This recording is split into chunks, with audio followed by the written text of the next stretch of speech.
Right, welcome to another LJA screencast. Today is on commercialisation in media and sport. And we're going to look at the positive and negative impacts they have. So, what are the factors leading to commercialisation? So, there's a number. One of them, generally, there's a growing public interest, whether it's participating or watching sport. And companies know this, so more and more companies are going to look into sport and start putting money into it. Also, the general participation in the country has increased and worldwide. So this means that more players can come through development and therefore possibly more elite athletes.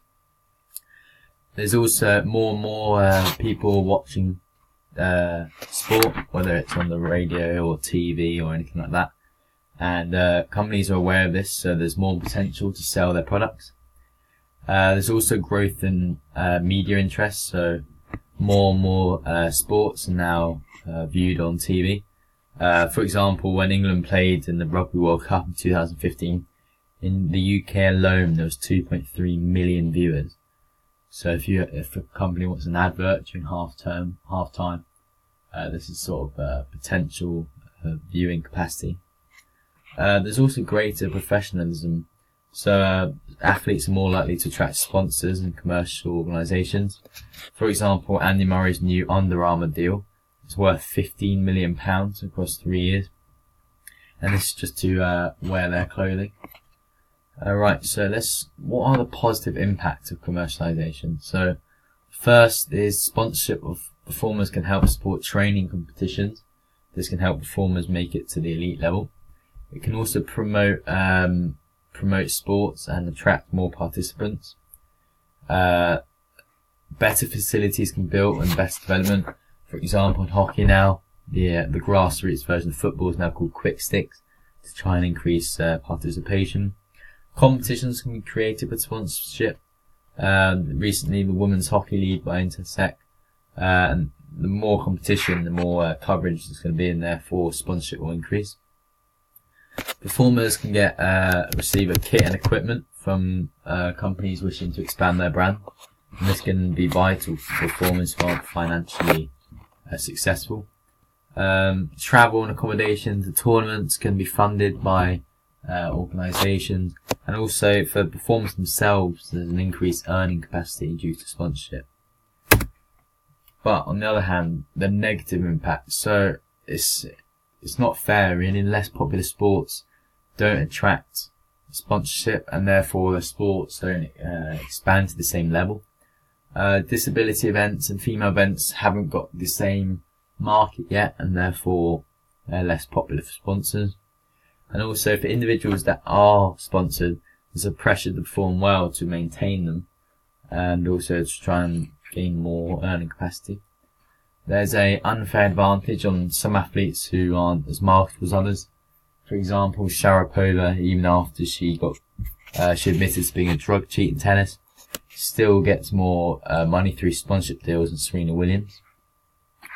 Individual players, there's lack of privacy as the media follow them around their lives.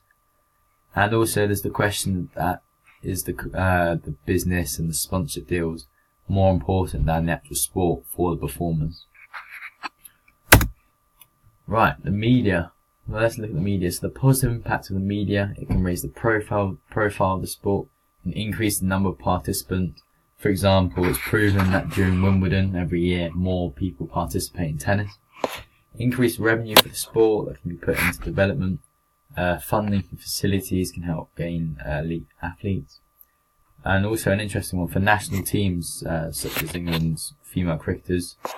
There's an increased funds for that, which can help create role models and therefore increase participation. It can also highlight sensational news about sport, for example, when Andy Murray won Wimbledon. And also the media's helped change the rules of the sport, which has made it more accessible to everyone. Negative though, although it can highlight the good aspects of the sport, it can also highlight negative aspects. For example, crowd violence or violence on the pitch.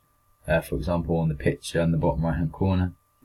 It can increase the pressure on a performer if they are surviving on the sponsorship, and if they don't perform well, this could ruin their career. And also, again, it's unfair. So some sports are more televised than others, and therefore more funding and sponsorship deals go into this more televised sports. And again, the lack of privacy for top athletes who are followed around daily by the media. So, the relationship between sport, the media, and sponsorships is known as the golden triangle effect. This shows, media shows sports because of the perceived need of the viewers. Sponsors then use the media to advertise their products and make them more desirable by recruiting top sports stars such as Ronaldo to promote them and be seen wearing them. Organisations then pay large sums of money to advertise their products in the media, which then pays sports organisations the right to show their sport. And then lastly, this raises the profile of the sport, and therefore more investment can be put into grassroots of the sport and help fund elite athletes. Right, so that is it for this screencast.